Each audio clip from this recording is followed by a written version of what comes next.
جبکہ پارلیمنٹ کر رہی ہوتی تو اس کی کسی کمیٹی کی ہیئرنگ میں سول سوسائٹی اپنا پوائنٹ آف ویو دے سکتی، پھر جو محروم طبقات ہیں یا جو ریسیونگ اینڈ پہ طبقات ہیں، مثلاً بلیسفیمی پہ کئی بار ریکمنڈیشنز آئیں، فورسڈ کنورشنز پہ کئی بار آئیں، freedom of religion and belief پہ کئی بار آئیں، بچوں کے ساتھ کیا ہوتا ہے اس پہ کئی بار ریکمنڈیشنز آئیں. مثلاً ہمارے ہاں تو بہت ساری چیزیں گڑبڑ ہیں، تو ان پہ ڈبیٹ ہو سکتی ہے، پھر پارلیمنٹ میں پارلیمنٹ پریسکرائب کر سکتی ہے. پارلیمنٹ میں functional committee on human rights تھی سینٹ میں، جب ابھی ہیومن رائٹس کی منسٹری نہیں بنی تھی پاکستان میں، اس سے پہلے سے کام کر رہی ہے. تو پارلیمنٹ نے تو اپنی طرف سے کچھ کوشش کی ہے، لیکن جب تک اس کا رول نہیں ہوگا ٹریٹیز کے کنکلوژن، نیگوسیشن اور پھر اس کی ٹریکنگ اور مانیٹرنگ میں، تو سٹیزن وائس تو بڑی دبی رہے گی. پھر اس میں انسینٹیو کی بات ہو رہی ہے تو ہیومن رائٹس کاؤنسل نے جب، بلکہ کمیشن تھا تب سے، ہر 4 سال بعد انٹرنیشنل ہیومن رائٹس ایوارڈز دیے جاتے ہیں. اور یہاں میں آپ کو ایک بڑی مزے کی بات بتاؤں، پاکستان سے 4 بار یہ ایوارڈ جیتا ہے، اور چاروں ایوارڈ جیتنے والی پاکستان کی بڑی معتبر خواتین تھیں. بیگم رانا لیاقت علی، شہید محترمہ بے نظیر بھٹو، محترمہ آسمہ جہانگیر اور ملالہ یوسفزئی. تو جب میں نے کہا کہ اس کی تشکیل میں خواتین نے حصہ لیا تھا، تو کنٹریبیوشنز کو جو گلوبلی ایکنالج کیا گیا ہے یو این کے پلیٹ فارم سے، وہ اس میں ہے. اب ایک نیا میکنزم بھی آیا ہے، میں اس پہ بات کو ختم کرتا ہوں، جسے کہتے ہیں نیشنل ہیومن رائٹس انسٹیٹیوشنز، اور ان کی بھی رینکنگ ہوتی ہے. پیرس پرنسپلز موجود ہیں کہ یہ اٹانومس ہوں، یہ انڈیپینڈنٹ ہوں، یہ کیونکہ ہیومن رائٹس کی وائلیشن کہیں خلا سے تو مخلوق نہیں آتی، میں محاورتاً بھی نہیں استعمال کر رہا، لیکن اسی سوسائٹی کے انسٹیٹیوشنز ہوتے ہیں یا ایکٹرز ہوتے ہیں یا کوئی فیکٹرز ہوتے ہیں. تو شہریوں اور ریاست کے درمیان انسولیشن کے لیے انڈیپینڈنٹ ہیومن رائٹس کمیشن کا سلسلہ پاکستان نے بھی 2012 میں بنایا، لیکن پچھلے سال اس کے 10 سال تھے. تو آپ حیران ہوں گے کہ 10 سالوں میں سے وہ زیادہ تر عرصہ موجود ہی نہیں تھا، اور اگر ہے بھی تو اس کے رولز نہیں بنے، اس کو وسائل اس حساب سے نہیں دیے گئے، اس کو وہ سپیس بھی نہیں دی گئی کہ وہ واقعی انسیولیٹ کر سکے.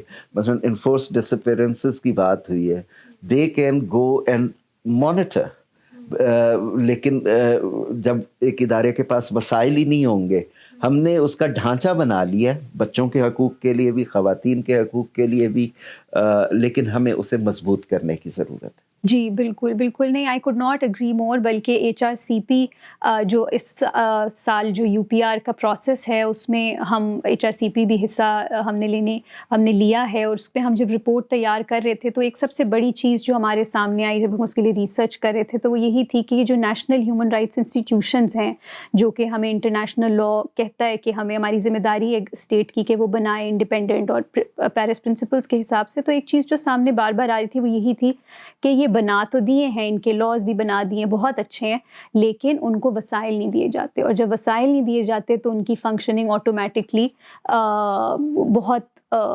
مائلڈ ہوتی ہے، یعنی وہ اتنے افیکٹو نہیں ہو سکتے.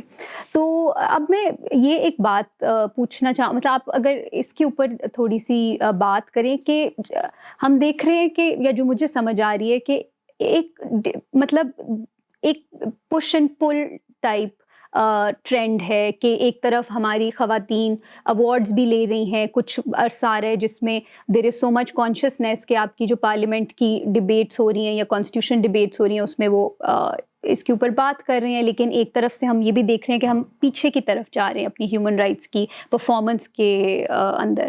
تو آر دیر اینی فیکٹرز جس کی آپ نشاندہی کر سکیں جو اس کو انٹرنیشنل ہیومن رائٹس کی جو فروغ ہے اس کو سپورٹ کرتی ہے، اور کون سے ایسے فیکٹرز ہیں جو اس کو پل بیک کرتی ہیں؟ کوئی اس پہ اگر آپ ہاں مریم، یہ جو ابھی آپ نے سوال کیا اور اس سے پہلے ظفر اللہ خان صاحب بات کر رہے تھے، جو آپ نے کہا کہ بھئی کیسے اس کی امپلیمنٹیشن اگر دستخط کیے ہیں تو کیا، اور ظفر اللہ خان سے بڑا اچھا کہا کہ ایک ہی طریقہ ہے، وہ ہے کہ دنیا آپ کے لیے انسینٹیو دیتی ہے.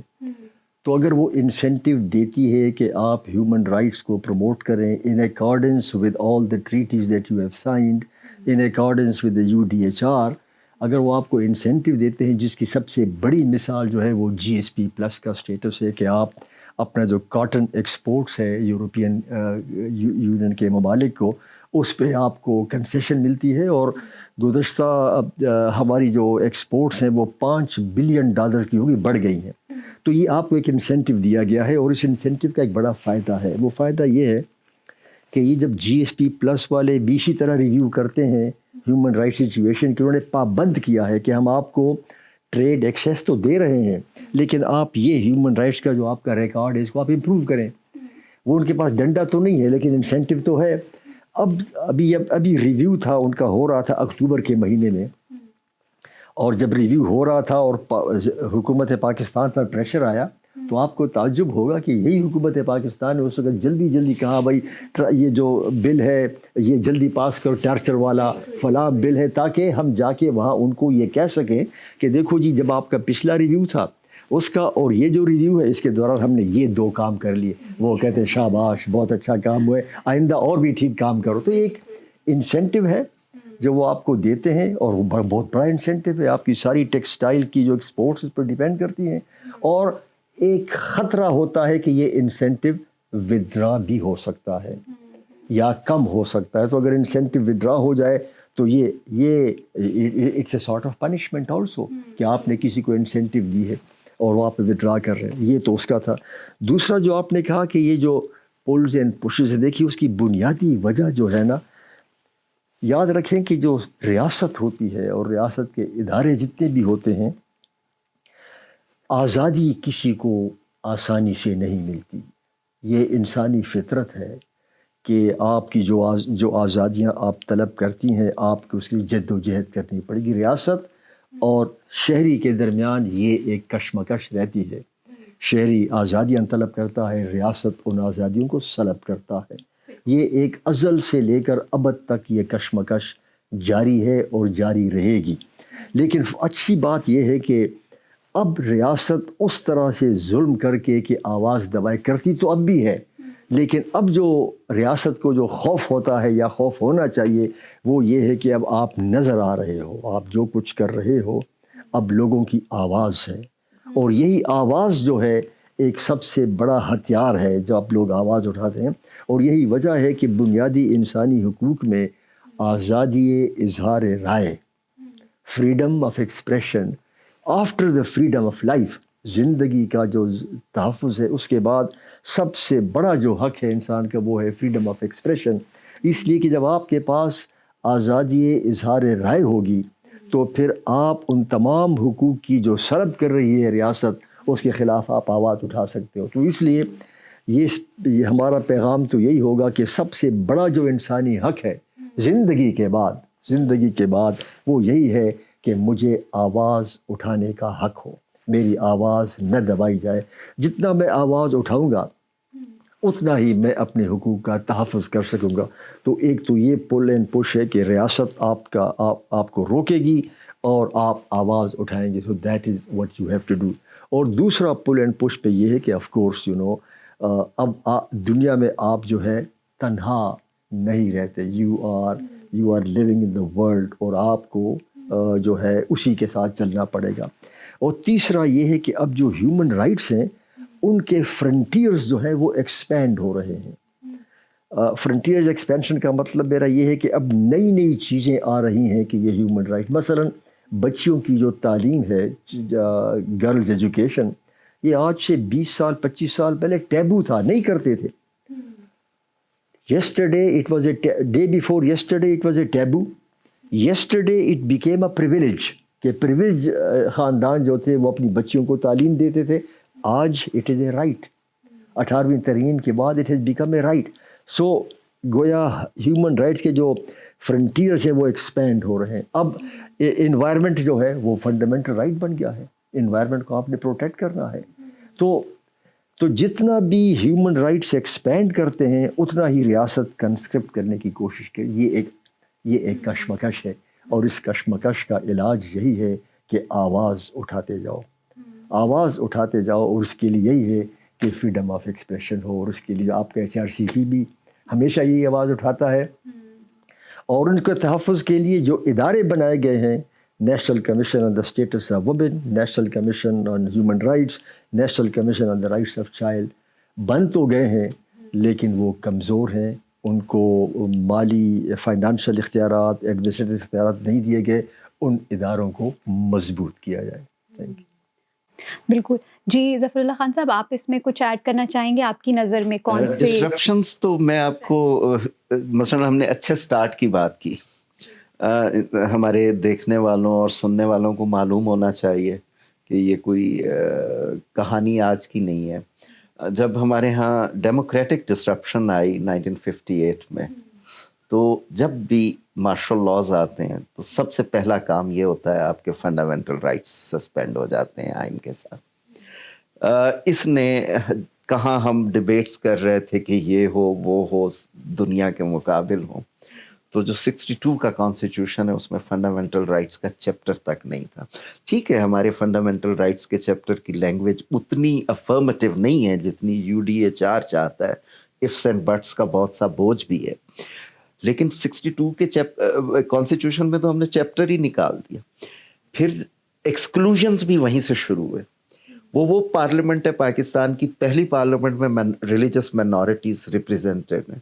62 to 69 ایک ممبر بھی citizen of other faith member of parliament نہیں بن سکا، کیونکہ ہم نے پولیٹیکل سسٹم ہی ایسا بنا دیا.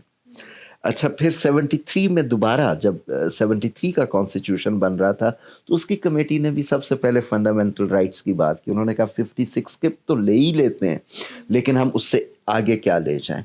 18ویں ترمیم کا ذکر کیا سینیٹر فرحت اللہ بابر صاحب نے. LFOs، PCOs، RCOs سے ہم نے سینکڑوں آئین میں پتہ نہیں کیا کیا کچھ ڈال دیا، ایک بھی ہم فنڈامنٹل رائٹس کا اضافہ نہیں کر سکے. اگر 4 رائٹس کا اضافہ ہوا، right to information, right to education, fair trial, due process, اور ایون جینڈر بیسڈ ایکویلٹی کی بھی بات کو ذرا ری انفورس کیا گیا، تو it happen through 18th amendment.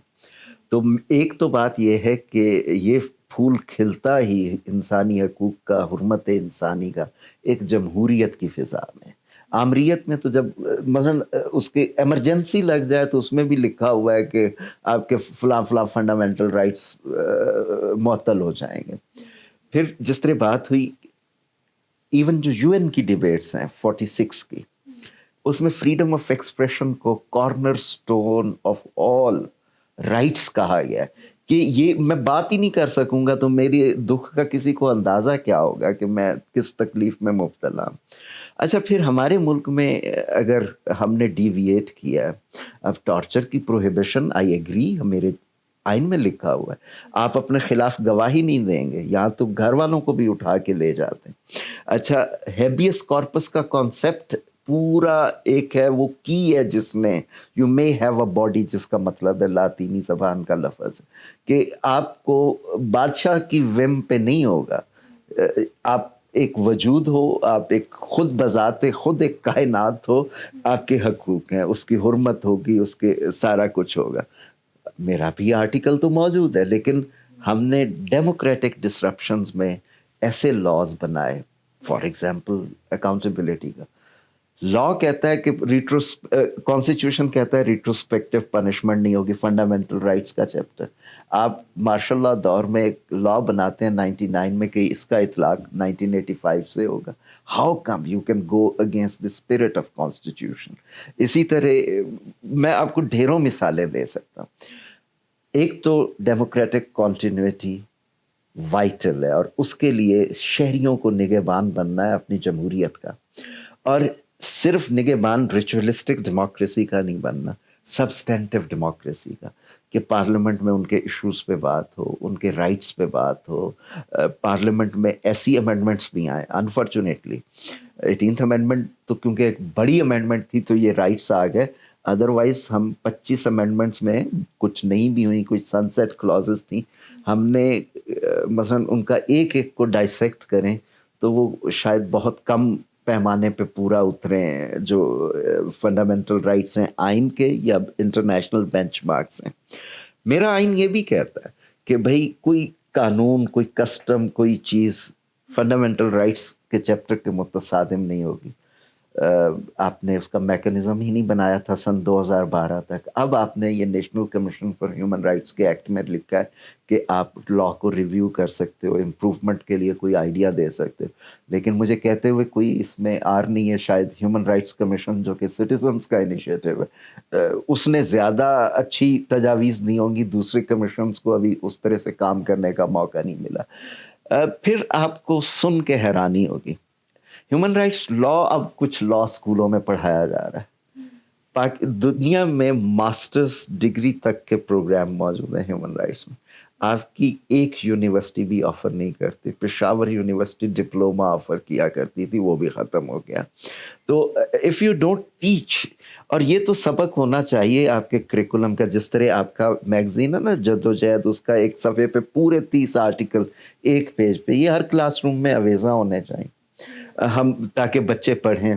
جس طرح اسمبلی میں لپے آتی ہے دعا بن کے تمنا میری, ایک یونیورسل ڈکلیریشن کا آرٹیکل, اس کی تشریح اور وضاحت, اور ایک فنڈامنٹل رائٹس کا اسی سے کورسپونڈنگ آرٹیکل آنا چاہیے. اس طرح آپ کے بچوں میں یہ آئے گا. میڈیا کو کرنا چاہیے, سوسائٹی میں ایک اویئرنیس آئے گی. پھر ہر رائٹ کے اراؤنڈ آپ کو لیجسلیشن کی پروٹیکشن چاہیے, کیونکہ میرا چیپٹر آف فنڈامنٹل رائٹس بھی یہ چاہتا ہے, اور ایون ٹریٹیز بھی. آپ نے ایک بات کی کہ اگر نہیں ملتا تو کیا ہو. مثلا جو international covenant on civil and political rights, اس کا ایک ایڈیشنل پروٹوکول ہے کہ اگر آپ نے تمام ڈومیسٹک پلیٹ فارمز ایگزاسٹ کر لیے دین یو کین اپروچ. ہم نے وہ سائن ہی نہیں کیا. تو یہ ٹریکنگ ہماری سول سوسائٹی کو کرنی چاہیے کہ ہم نے کیا سائن کیا ہے, جو ریزرویشنز ہیں, how authentic those reservations are, ان کو کیسے ہم ختم کر سکتے ہیں. کیونکہ رفتہ رفتہ آپ کو سویلائزیشنل ہیومن بینچ مارکس کی طرف آنا پڑے گا ہر ملک میں, کہ کوئی ملک جزیرہ نہیں ہے. آپ ایک انٹر ڈیپینڈنٹ ورلڈ میں رہتے ہو, جہاں پہ اگر ایک گھر میں ڈومیسٹک وائلنس, مثلا کتنی بڑی مثال ہے, پہلے اگر کوئی ہوتا تھا تو کہتے خبردار ہمارے گھر کا معاملہ. Now it is no more, it has been legislated upon. ہاں, اس سے جو سوشیولوجی فلو کرے گی, جس میں ایک پروٹیکشن کا احساس ہو, تحفظ کا احساس ہو, جسٹس کے ایونیوز ہوں, تو اس کے لیے نا یہ کوئی یہ نہیں ہے کہ جی میں نے یہ کام کر لیا تو it automatic. It is always work in progress.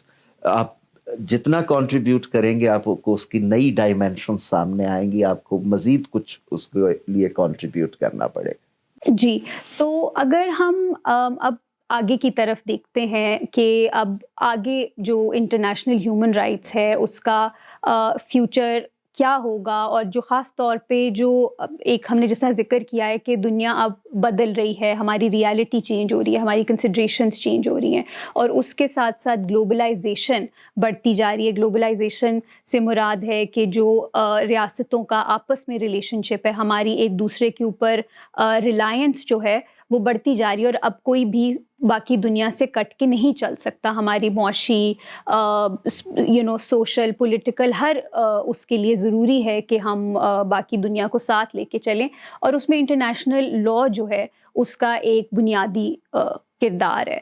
لیکن اب ہم دیکھ رہے ہیں کہ کچھ ایسے انسٹیٹیوشنز ہیں, کچھ ایسی پاورز ہیں جو کہ اسٹیٹ جو کہ ایز اے اسٹیٹ وہ ریگولیٹ نہیں ہو سکتی. اور جس طرح انٹرنیشنل ہم نے ابھی ذکر کیا کہ جو انٹرنیشنل ہیومن رائٹس لا ہے وہ اس میں جو ہے ذمہ داری ریاست کی ہے کہ وہ جو شہری کے حقوق ہیں اس کو پروٹیکٹ کرے اور ان کو پرووائڈ کرے اور انشور کرے.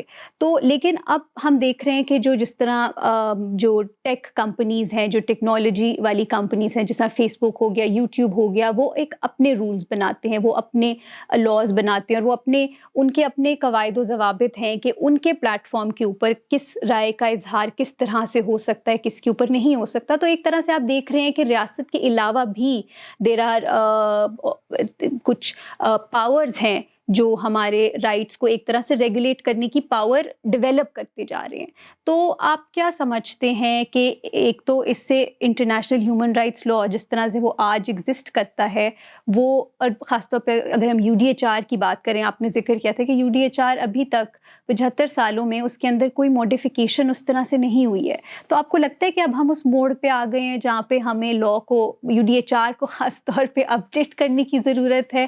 اور اگر نہیں کرتے تو پھر اس کو کیسے ہم انشور کر سکتے ہیں کہ ہمارے رائٹس جو ہے وہ پروٹیکٹڈ رہیں؟ دیکھیں آپ نے مریم، آپ نے ٹھیک کہا کہ اب نئے ایکٹرز آ رہے ہیں اور نئے ایکٹرز سے ہیومن رائٹس کو نئے خطرات ہیں.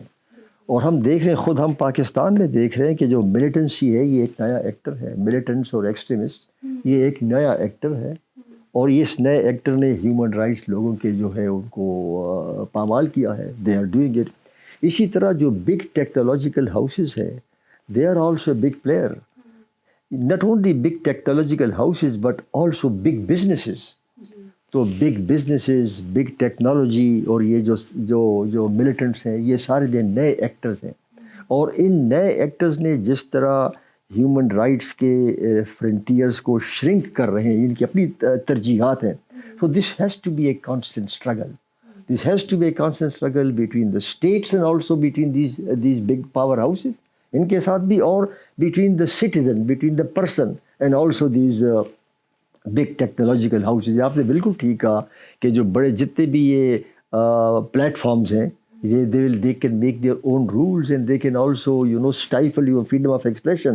تو اور لیکن یہ ڈسکشن چل رہی ہے، اور جو یورپین یونین، یورپ کے ممالک میں یہ ڈسکشن چل رہی ہے کہ کس حد تک آپ جو ہے تو فریڈم آف ایکسپریشن پہ قدغن لگا سکتے ہو. لیکن میں پاکستان کی بات کروں گا کہ پاکستان میں جو یہ چیلنجز ہیں ایکسٹریمسٹ کے بھی، اور جس سے ظفر اللہ خان صاحب نے کہا کہ کریکولم میں سب سے پہلے اگر کریکولم کو یہ چیز ڈالنی ہے تو وہ پولیس اور ملٹری اکیڈمیز کے کریکولم میں یہ چیز ڈالنی چاہیے کہ ہیومن رائٹس لوگوں کے کیا ہوتے ہیں.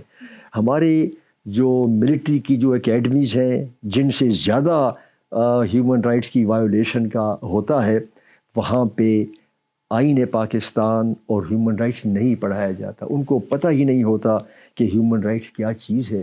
پولیس والوں کے اوپر یہ الزام آتا ہے اور وہ کرتے ہیں کہ وائیولیشن کرتے ہیں، ان کی اکیڈمیز میں نہیں ہوتا. تو جہاں اسکول، کالج اور یونیورسٹیز میں ہیومن رائٹس کو پڑھانا چاہیے باقاعدہ ایک سبجیکٹ کے طور پر، وہاں ابتدا کرنی چاہیے ملٹری اکیڈمی سے، پولیس اکیڈمی سے اور تمام لا انفورسمنٹ اکیڈمیز، کہ وہاں ان کو آپ پڑھاؤ کہ دیکھو یہ انسانی حقوق ہیں، ان کی آپ نے پاسداری کرنی ہے.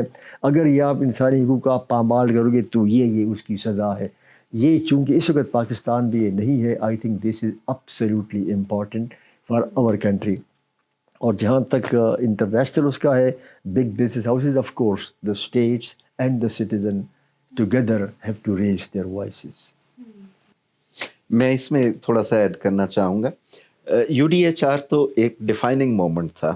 اس سے پہلے ILO لیبر رائٹس کے حوالے سے ایک پیرلل ایک اسٹریم ڈیولپ ہوئی. یہ نہیں ہے کہ یہ جو میگا کمپنیز ہیں اور یہ ان چیکڈ. ہم نے گیٹ سے WTO تک اور کئی anti monopoly laws, consumer rights laws سارے آئے. پرائیویسی رائٹ کے طور پہ ایکنالج ہوا ہے کئی جگہ پہ. تو یہ اگین ایز وٹ آئی ول سے کہ نئے ایکٹرز آئیں گے، ان کو آپ کیسے رسپونڈ کرتے ہو. نئے چیلنجز آئیں گے، اس کے لیے آپ نئے انسٹیٹیوشنل میکانزمس کیا کرتے ہو. بدقسمتی سے ہو کیا رہا ہے کہ مثلاً جب یہ انٹرنیٹ آیا اور یا ویب سائٹ بنی، یہ تو 1980s کا فنامنا ہے نا، اور ہمارے ملک میں انٹرنیٹ آیا تھا 1990s میں. اس کے بارے میں جتنی اسکالرشپ آپ کو ملتی ہے، کہا گیا کہ یہ لبریشن ٹیکنالوجیز ہیں، کہ جو کنونشنل میڈیا، اسٹیٹ اپریٹس کا جو ہے کوئرسونیس، اس سے ہٹ کے ایک فریڈم زون ملا ہے. میگا فون ہے ہر شخص کے ہاتھ میں، مرضی جو بات کرو. وہ کیونکہ یوز کیا گیا ہے اور انسان نہیں کرتے، روبوٹس کرتے ہیں، تو اس سے ہیٹ سپیچ بھی آئی ہے، فیک نیوز بھی آیا ہے. تو آپ کو ہر چیز کو ریگولیٹ کر سکتے ہیں, اسٹرینگولیٹ نہیں کر سکتے. اور میں اگر یہ کہوں کہ جس زمانے میں بات آپ نے UDHR کی امینڈمنٹ کی بات کی, پرنسپل اسٹینڈ سیم. مثلاً امریکہ کا کانسٹیٹیوشن کو اگر میں مثال بناؤں تو انہوں نے کہا کوئی قانون فنڈامنٹل فریڈم آف ایکسپریشن کو کر بھی نہیں کر سکتا. تو وہ اتنا بڑا دائرہ کھینچ دیا کہ آپ کوئی بھی کام کرتے ہو تو اس لٹمس ٹیسٹ پہ دیکھا جاتا ہے. ہمارے جیسے ملکوں اور معاشروں میں ہمیں پہلے انسان سمجھا جائے, پھر جس ریاست کے جغرافیے میں یا جس سوشل کانٹریکٹ کے انڈر ہم رہتے ہیں ہمیں سٹیزن سمجھا جائے. جب یہ سمجھا جائے گا تو میرے باقی سارے اٹینڈنٹ رائٹس نئے ایمرج ہونے والے بھی جو میرے پاس اس وقت نہیں ہیں. اور رائٹس کی ڈیبیٹ میں کچھ ایبسولیوٹ رائٹس ہوتے ہیں, مثلاً زندگی کا حق ہے تو باقی ساری چیزیں ملیں. کچھ نیچرلائزڈ ہوتے ہیں, کچھ انٹائٹلمنٹس ہوتی ہیں, کچھ سیف گارڈز ہوتے ہیں. تو یہ ایور ایوالونگ باڈی ہے. میں اگر یہ کہوں کہ کمپنیاں بہت زیادہ رائٹس وائلیٹ کر رہی ہیں تو کئی ملکوں میں پرائیویسی کے لاز آ رہے ہیں. اور آپ نے دیکھا جولین اسانج اور سنوڈن کا معاملہ, وہ کسی تھرڈ ورلڈ کنٹری کا تو نہیں تھا. They made public WikiLeaks and all کہ how these liberation technologies are being used to spy on people. ابھی یہ جو ایپس آئے ہیں, سافٹ ویئرس کا پتہ چلا ہے کہ you can monitor each and every CCTV camera. بڑے سویلائزڈ ملکوں میں کچھ چیزیں ہوتی ہیں تو بعد میں اس کی آ جاتی. وہاں پہ فینسز یہ ہوتے ہیں ٹیکنالوجی ایز اسسٹنس کہ وہ ایویڈنس یوز ہو. ہم تو ابھی DNA کو ماننے کے لیے تیار نہیں ہے گواہی کے طور پہ, اور بہت ساری چیزیں. اور جن کے ہاتھ میں وہ ٹیکنالوجی ہے, مثلا ہم اسلام آباد میں بیٹھے ہیں, یہاں آپ نے دیکھے ہوں گے CCTV کیمراز لگے ہوئے سڑکوں پہ. میری پرائیویسی, اس ڈیٹا کو کون, اس کا پروٹیکشن کا کوئی لا پاکستان میں موجود نہیں ہے. آپ کے لاہور میں اسی طرح سیف سٹی پروجیکٹ بنا. پھر یہ جو انٹرنیٹ کے یوز پہ بگنگ جب بڑے بڑے لوگوں کی ہو رہی ہے تو ہمیں اپنا جو انسٹیٹیوشنل آرکیٹیکچر کیپیسٹی, اب صرف ایک FIA کا چھوٹا سا ونگ ہے, سائبر ونگ, وہ ان ساری چیزوں کو دیکھتا ہے. جبکہ جو سائبر کرائم ہے وہ آپ کے گلی محلے تک پہنچ گئے ہیں. آئیڈیلی ہمیں, اور جو فرحت اللہ بابر صاحب نے بات کی ہے نا کہ ان اکیڈمیز میں پڑھایا جائے, میرا تو خیال ہے جس طرح آپ بہت ساری جمناسٹک فزیکل ٹیسٹ ان لوگوں کے لیتے ہیں, ان کا ایپٹیچیوڈ سائیکولوجیکل ٹیسٹ بھی ہونا چاہیے کہ کیا یہ باقیوں کو انسان سمجھتے بھی ہیں جن کی پروٹیکشن کے لیے انہوں نے جانا ہے یا نہیں سمجھتے. تو وہ سائیکولوجیکل ٹیسٹ کے بھی, بلکہ میں سمجھتا ہوں زیادہ نمبر ہونے چاہیے, تبھی کوئی مہذب معاشرہ بن پائے گا. صحیح بات ہے, صحیح بات ہے. آگے کی اگر ہم بات کریں تو let's talk about the way forward. کچھ چیزوں کی تو ہم نے نشاندہی کی ہے. ہم نے پہلے اس چیز کی نشاندہی کی ہے کہ کمیاں کہاں ہیں, کون سے پرسسٹنٹ پرابلمس ہیں یا کون سے ایریاز ہیں. For example enforce disappearance کا معاملہ ہے یا ٹارچر کا معاملہ ہے, جہاں پہ ہم ابھی بھی کام کرنے کی ضرورت ہے تاکہ ہم جو ہے UDHR کی صحیح معنوں میں کمپلائنس کو کہہ سکیں کہ ہم کر رہے ہیں. تو اس کے علاوہ اگر آپ کے ذہن میں کوئی ایشوز آتے ہیں جہاں پہ ہماری کچھ کمیاں یا شارٹ کمنگس ہیں اسٹیٹ کی UDHR کی کمپلائنس کے حوالے سے, and what is the way forward. کچھ اگین ہم نے اس میں تجاویز ہم نے بات کی ہے, سول سوسائٹی کا رول, پارلیمنٹ کا رول, ٹریننگ, بچوں کے اندر اس کی اویئرنیس بڑھانا. اس کے علاوہ what is the way forward? میرا خیال ہے مریم کہ وے فارورڈ جو ہے دو چیزیں لازمی ہیں. ایک تو یہ ہے کہ ایڈوکیسی کی جائے, انفارمیشن ڈسیمنیٹ کی جائے, لوگوں کو بتایا جائے کہ یہ بنیادی حقوق ہیں اور یہ ہر شخص کا بنیادی حق ہے, اور یہ بتا دیا جائے کہ ہم نے کیا وعدے کیے ہیں اور کیا وعدے بھی جو پورے کر رہے ہیں. تو ایک تو لوگوں کو بالکل ڈارک میں رکھا گیا ہے, تو دس شراؤڈ آف سیکریسی جو ہے it must be torn apart so that everybody knows کہ یہ ہمارے حقوق ہیں, یہ ریاست نے وعدے کیے ہیں. جب تک لوگوں کو یہ انفارمیشن نہیں ہوگی وہ تحریک پیدا نہیں ہوگی. اور دوسری چیز جو ہے میرے خیال میں انسٹیٹیوشنل میکینزمز کو اسٹرینگتھن کیا جائے, اور یہ one of and one on والا حساب نہ ہو, بلکہ وہ ادارے جو بنیادی انسانی حقوق کا تحفظ کرتے ہیں ان اداروں کو اسٹرینگتھن کیا جائے. خوش قسمتی سے پاکستان میں وہ ادارے بن گئے ہیں, national commission on human rights ہے, national commission status of women, national commission on the rights of child. ان کو مضبوط کیا جائے.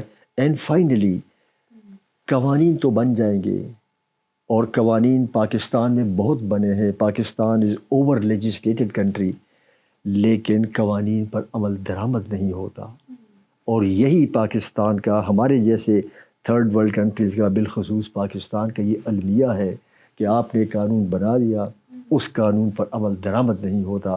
تو اگر آج بھی ایک کیٹیگرائزیشن ہو جائے کہ کتنے قوانین بنے ہیں اور ان قوانین پر کتنا عمل درآمد ہوا ہے, تو آپ کو اندازہ ہو جائے گا کہ this is one of the most serious flaws in Pakistan's legal architecture, کہ آپ قانون بناتے جاؤ اور قانون پر عمل درآمد نہ ہو. تو these are the 3 areas the way forward: informing the people, tearing apart the shroud of secrecy, strengthening the institutional mechanism. اس میں سوری میں بیفور وی گو ٹو ظفر اللہ صاحب, میں ایک چیز ایڈ کرنا چاہوں گی, آپ کا اوپینین لینا چاہوں گی کہ ان جو انسٹیٹیوشنس کی ہم بات کرتے ہیں ان میں سب سے جو پاورفل ہے یا آئیڈیلی ہونی چاہیے جو کہ پارلیمنٹ ہے, آپ نے بھی اس کی بات کی, تو اس میں پولیٹیکل پارٹیز کو پش کرنے کا آپ کا کیا خیال ہے؟ کہ کیونکہ دے آر دا ونس جن کے اندر سے پھر پارلیمنٹ میں لوگ جاتے ہیں نا, تو پولیٹیکل پارٹیز کے اوپر بھی تو اکاؤنٹیبلٹی کی ضرورت ہے, یا ان کو زیادہ موٹیویٹ اور پش کرنے کی ضرورت ہے. کہ میرا خیال یہ ہے, بڑا ٹھیک کہا, کہ سیاسی جماعتوں کا کردار تو بنیادی ہوگا.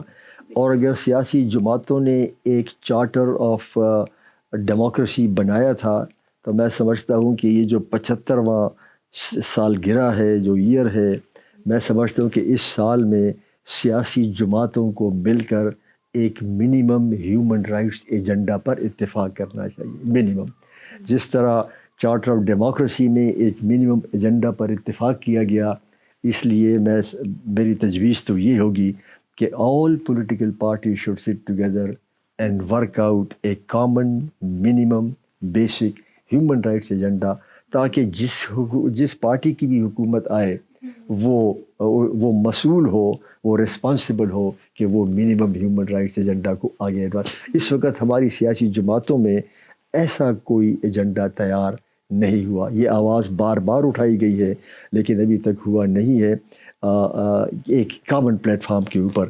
اور یہ جو 75th اینیورسری ہے, یہ بہترین موقع ہوگا for all the political parties to sit together and make a charter of human rights. بالکل, تھینک یو. جی ظفر اللہ صاحب. یہ سب کام اور اس میں مزید اضافہ 24 گھنٹوں میں جو وقت بچتا ہے, میں ٹیمپٹڈ ہوں. میں پاکستان کی ایک ہسٹری کا ایپیسوڈ 1976 ذوالفقار علی بھٹو مرحوم نے انٹرنیشنل ہیومن رائٹس ایوارڈ بنایا تھا کہ پاکستان دنیا بھر میں جہاں ہیومن رائٹس کی سٹرگلز ہو رہی ہیں, اس وقت افریقن کانٹیننٹ میں لبریشن سٹرگلز خاصی تھیں, اور کینتھ کونڈا اس وقت صدر تھے, وہ ان کو پہلا ایوارڈ اناؤنس بھی ہوا. اس کے بعد کے حالات تو ادھر گئے. پاکستان کے لیے میرا خیال ہے کہ یہ مائنورٹیز کے رائٹس کے لیے بننے والا ملک تھا, اور یہاں پہ مائنورٹیز کی پلائٹ آج دیکھتے ہیں تو بڑا پیراڈاکسیکل لگتا ہے. یہ ڈیموکریٹک پروسیسز کے تھرو بننے والا ملک تھا. یہاں پہ ڈیموکریٹک ڈسرپشنز بہت آڈ محسوس ہوتی ہیں.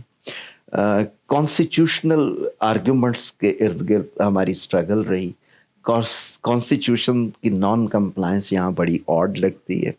تو اس کو ان سارے پروسیسز کو انرچ کرنے کے لیے ایجوکیشن میں بھی ہو, انسٹیٹیوشنل سوشیالوجی میں بھی ہو, میں ہیومن رائٹس کو کراس کٹنگ تھیم لیتا ہوں. یہ آپ کے ہر محکمے میں حرمت انسانی کا احساس ہونا چاہیے, because they work on taxpayers money and they are suppose to serve the citizens. تعلیم کا حصہ بنائے, جتنی جلدی بیج بوئیں گے اتنی جلدی کوئی فصل اگنے کا امکان ہے.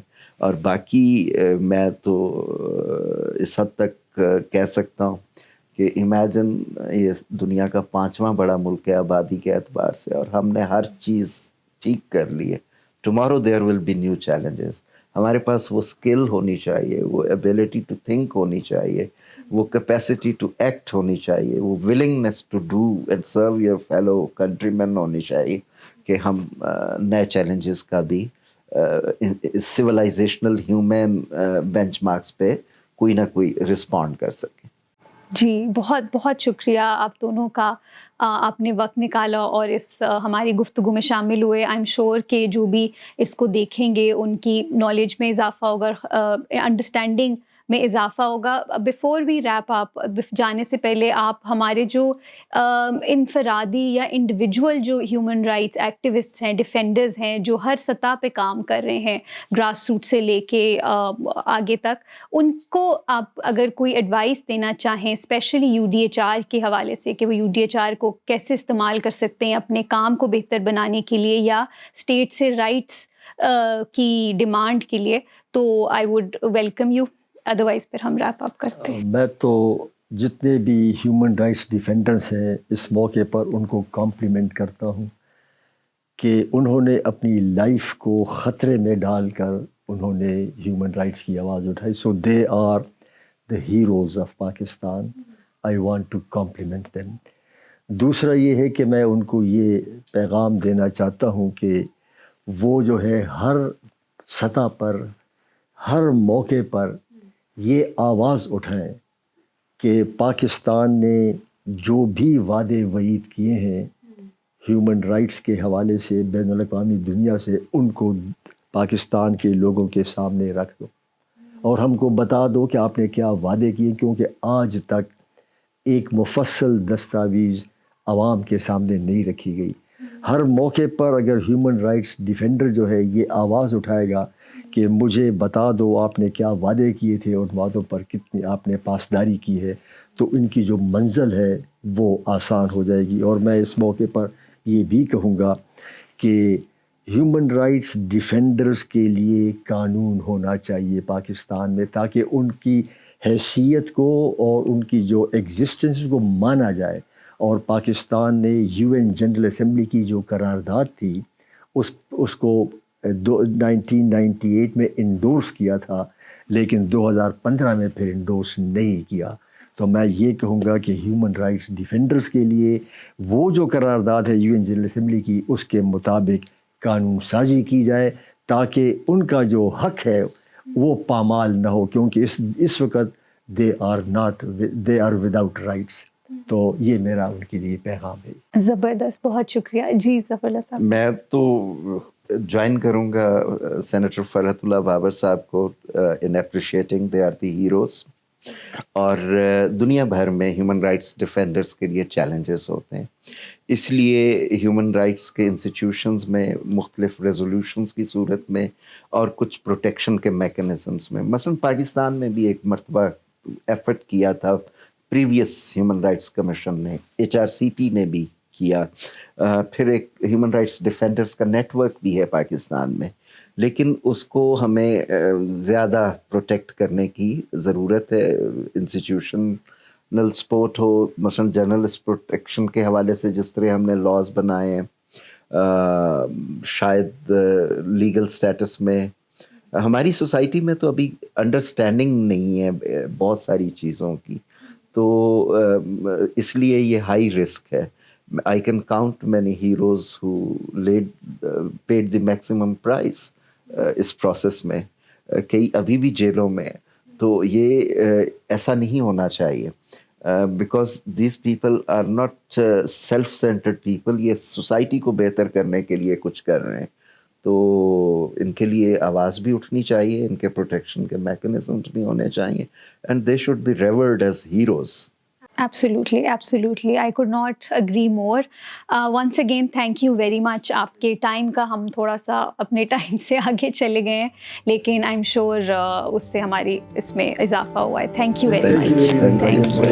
Thank you.